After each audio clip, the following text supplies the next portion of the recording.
Okay, so Shanghai has just been reported as the smartest city in the world. Okay, so here's the story.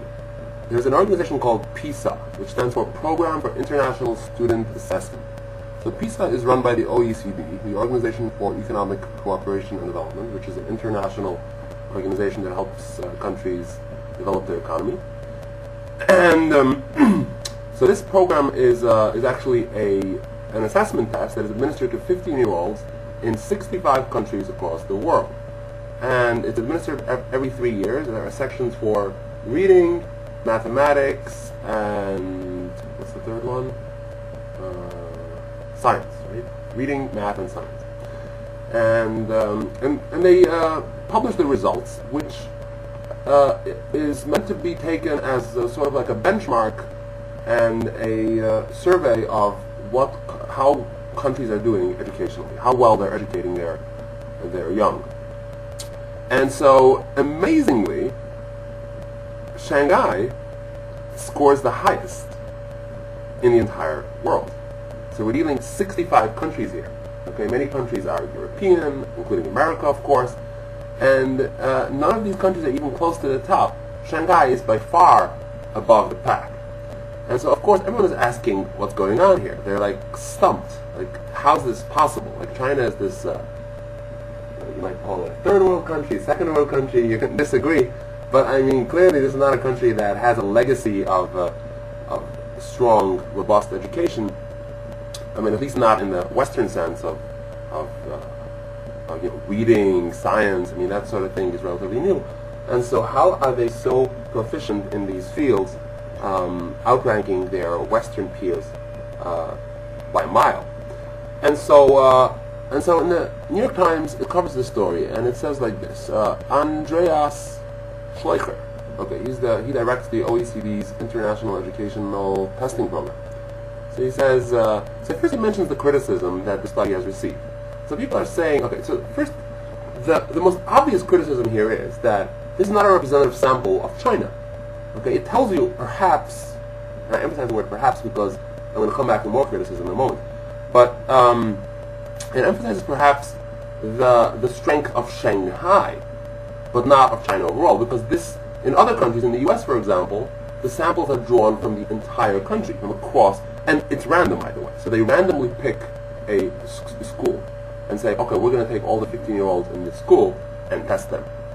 And in China, they don't do it across the country, they only do it in Shanghai. So this is an obvious, glaring bias here, because the standard of living in Shanghai, the income level in Shanghai, and consequently the level of resources that are poured into education is much higher in Shanghai than the rest of China. So if you had run the program across the entire country, then you would get much weaker results.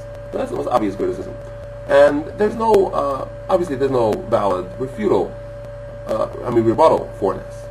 But, so they mentioned this in the story here, in the New York Times coverage of this. But here's what Mr. Schleicher says. So let me find the quote. The samples have been very carefully validated. Because first he talks about the migrant students. So he says that, one of the other criticisms is that, what about the migrant students? So there are many people in the Chinese system is a hukou. So you have to be registered at your place of residence in order to be entitled to benefit from public education. So if you're not legally entitled to live there, then you can't send your kids to the public school. And so many, of course, to get a hukou in a large city is very difficult because everyone wants to live in the big cities. And so people who come to Shanghai and become successful business-wise, they might be making a lot of money, but they don't have legal entitlement to live there. Okay, so they have to send their kids to private schools. Okay, and this is what they call migrant workers. So the name is very misleading. And so one of the tactics that Mr. Schleicher employs in order to make it appear that this is extremely impartial is that, we include the migrant workers too. Of course, the connotation of migrant is somehow like peasants, perhaps, people from the lower working classes, but that's not the case in Shanghai, of course, because if you're really a peasant, then you're not going to be living in Shanghai, period. Okay, you'd be living in the countryside and doing your thing. So, I mean, the migrants in Shanghai are well-off, affluent people, are in business, etc., etc. and just for due to legal hurdles, they haven't managed to obtain their hukou.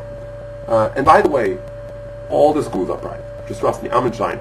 So even the public schools, the rich people don't go to school for free anyway. Okay, they make sure to pay additional money and to get a better education. So all the good schools, meaning the good public schools, are in fact private. Okay, so they're, yeah, as I said. But anyway, so Mr. Schleicher says that criticism of the test and how poorly American students fare distracted from the significance of Shanghai's achievements. City's teachers foster collaborative learning, he said. And as a result, students have shown remarkable ability to make creative use of textbook knowledge. Okay, so this is something that rubs me the wrong way, this whole comment. First of all, why are you tooting the horn here? Like, you run a test, let the pundits interpret this. Why are you getting involved here? Why are you meddling in this? And it seems like they're trying to just suck up fawn over the Chinese who have basically cooperated with them in running this test. And the Chinese obviously have an agenda here. They're trying to project an image, a very positive image of their country.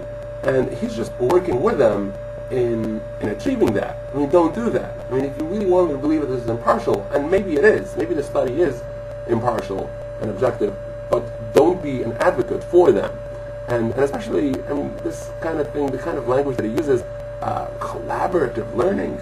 What the hell is he talking about? Well, don't just pull words out of the dictionary. Remarkable ability to use creative use of the textbook. Like, what are you talking? Creativity is not a Chinese trait, and everyone knows this. And so, Shanghai is like really different. I mean, if so, then you're just reinforcing the notion that it's not a representative sample of China overall. So that's one of the things that I wanted to say about this. But going back to what I said previously, there are actually other criticisms of this study, which surprisingly the New York Times doesn't touch upon, and I'm actually disappointed about it, because if you're going to cover this, talk about this a little more. And especially the New York Times, which doesn't shy away from, being vociferous and forceful in expressing their opinion about sensitive and controversial Chinese matters. So here's the other criticism. The other criticism is like this. The approach to testing, this sort of test, the PISA test, is fundamentally different in China than in the West.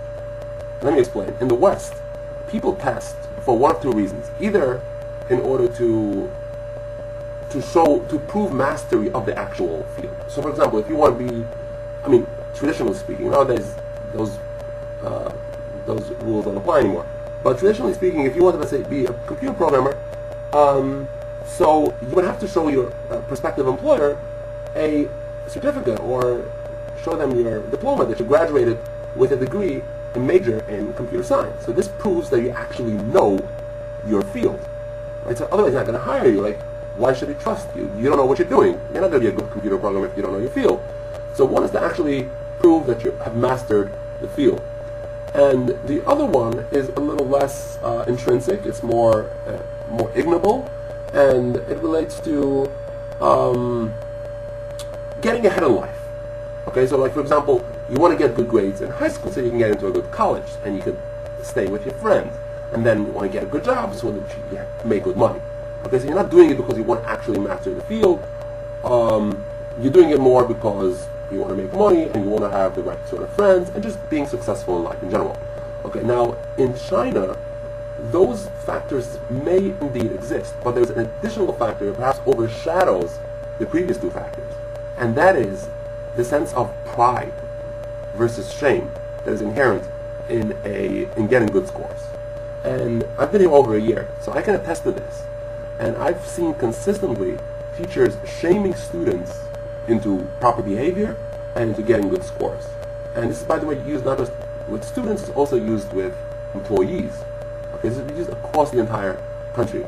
And I've actually seen signs, this is amazing. I saw once a warning against shoplifters. It says, "Don't shoplift, you'll ruin your reputation." Something like that, to that effect. So the sense that we can use public reproach which is the wrong word, what's the word, public shaming, as a tool to keep society in place, like to motivate people to do the right thing and to deter undesirable behavior. So this is something that is uniquely Eastern. We don't have this in the West. Like, you're not going to deter people from committing murder or doing drugs because, oh, you're going to do drugs, you're going to have a bad reputation. I mean, nobody thinks of it that way. So, okay, so why is this relevant to the discussion? Because what's happening here is that the students are investing so much more resources and so much more effort to try to score well on this test than in the West. In the West, if you tell a student, if you tell a typical 15-year-old, oh, you're taking the PISA test.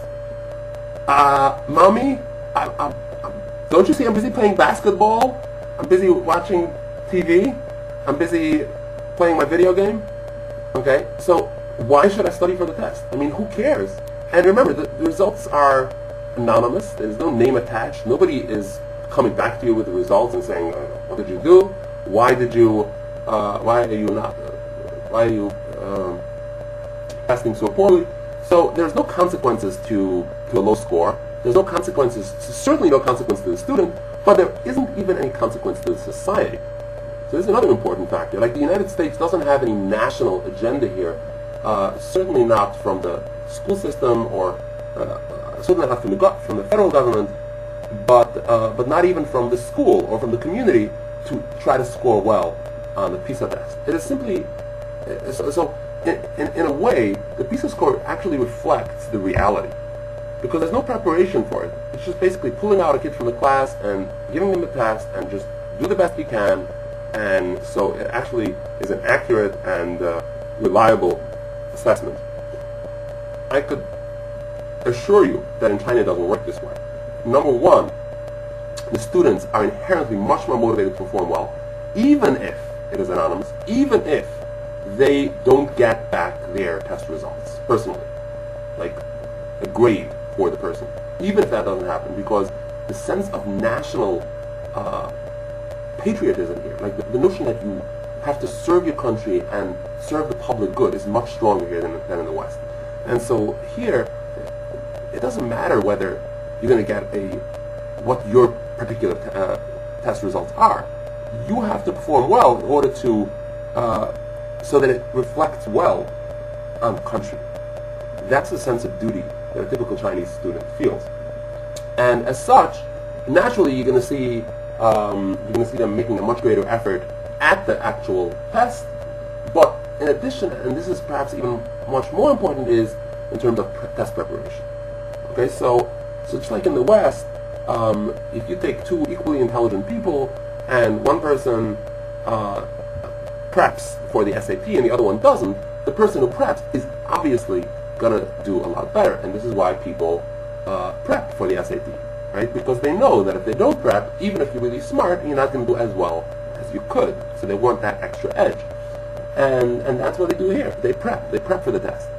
Okay, so having said that, I want to add another factor which might taint the results of this PISA, what do they call it? Program, okay, whatever you want to call it, PISA assessment. And that is that from what I've observed over the last year in China, whenever a Western entity comes in here to do business and to do whatever, doesn't really matter, even in a case like this, which is a non-for-profit, it's in Western countries, especially when you're dealing with international organizations, they have their own standards. They come in and they say, okay, we're willing to do something, collaborate with you, and this is what our standards are. Do you like it?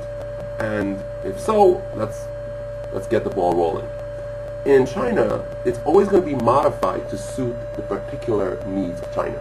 So it's not going to be done in the manner that the international organization or a foreign entity, enterprise, whatever, wants to do this. And I mean, anyone who's familiar with the economy here knows that Western countries need to adapt significantly in order to try to be successful in the Chinese market. You have to, for example, a lot of it is bribery, and the recent Goldman Sachs story, of course, they funneled hundreds of thousands, millions of dollars a year in order to try to secure business. The JP Morgan Chase story. that was reported in the New York Times recently. And so this is well known among the Chinese experts here that the way of doing business here is very different, and also the goal of doing business here is different. You can't just approach it here to try to squeeze out the maximum profits here, because the Chinese won't go for that. Okay, so you have to approach this in a way that you have to present yourself as building up the infrastructure. You're trying to help the Chinese develop their own technology, and so that they should be able to, down the line, to be able to adopt their technology for themselves.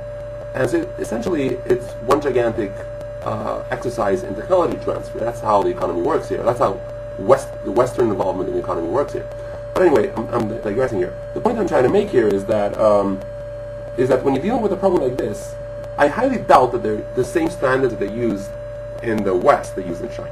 Obviously, it is in their best interest to include China in the study, right? Such a large country, etc., and such a booming economy, and everyone wants to know how China is doing. And so, so if they do run the program in China, they're going to have to run it on the terms of the Chinese authorities. And here's possible ways that the program could have been tailored to suit the agenda of the ruling party here. One way is, I mean, the very fact that it was only run in Shanghai is suspicious in itself. Okay, why isn't it run in other cities? So I suspect that this is due to pressure from the Chinese government officials. So that's number one. Secondly, what if you randomly select? And remember, this program is supposed to randomly select schools. Okay, so what if they randomly select a school that is not so good? It doesn't have a reputation for being so great. What do you think is going to happen? Do you think that they're going to come back and say, "Oh, I'm sorry, we can't do it. There's technical difficulties. Okay, this school for some reason can't participate. They're not ready." They're going to find ways of scuttling that school from the roster, and so naturally, it's not, what we're dealing here is not a truly unbiased and truly random sampling.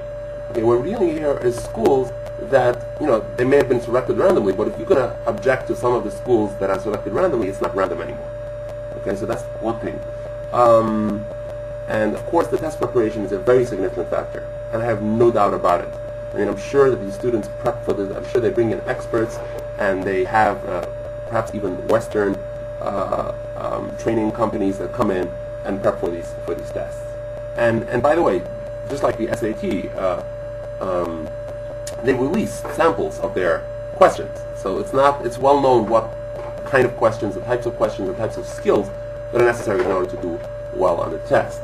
And lastly, and again, maybe this is stretching it a little too far, and if this is not the case, then you know, mea culpa. Like, I don't want to accuse them of anything that they didn't do, but from my experience also in China, there is significant cheating in testing, and the authorities turn a blind eye, because, and this is by the way true in the West also, but I think it's a little more true in China, because here it's not, the true competency is not important. Like I said earlier, like it's been earlier, the purpose of the test is to show pride, is to make your parent proud, to make the government proud. It's a badge of honor. That's what it is. It's not really a testing, and consequently the learning towards the test, by the way, because all the studying is done for testing. 100%. It's just done in order to do well on the test. And so the learning is done in order to do well on the test, and to establish a good reputation. And so that's, I mean, the notion that there is a vigorous motivation to do well because your reputation hinges on that is a nice thing. I applaud that. But the fact that you're only doing it for testing kind of skews the whole learning process. And right. And so yeah. So that's basically it.